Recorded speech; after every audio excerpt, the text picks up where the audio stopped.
It's always heartbreaking when you hear that a famous creator has passed away, especially one so influential like Denny O'Neil.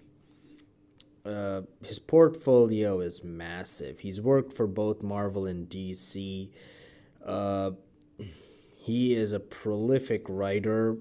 Uh, Most notably, one that comes to mind is The Question, which he worked alongside Ed Cohen and others.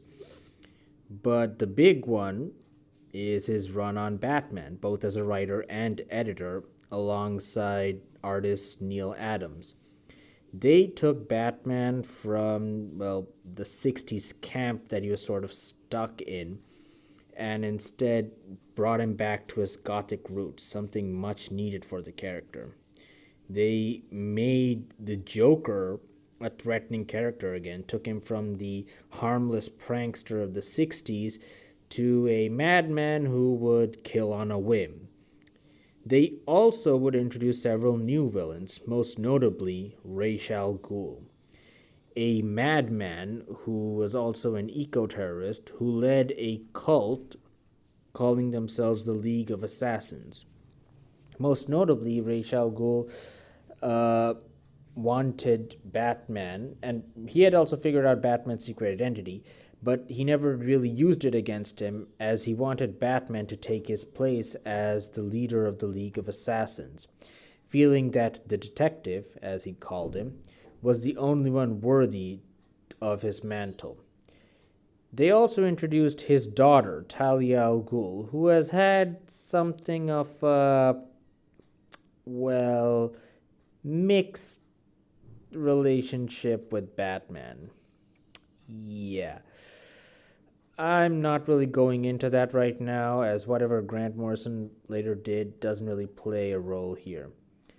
We also have Denny O'Neil to thank for the sexy, shirtless fight scene in the sand between Ra's al Ghul and Batman. Yeah, that's him, people.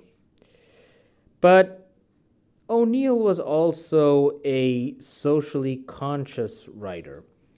And while he didn't do a great job with Wonder Woman, he certainly knocked it out of the park with Green Arrow and Green Lantern. Basically, Green Lantern's titles were struggling. So the idea that O'Neill had was to pair him alongside Green Arrow, who was being reinvented as a liberal, forward thinking superhero, to act as a foil alongside Green Lantern, who was, in Neil Adams' own words, basically a beat cop.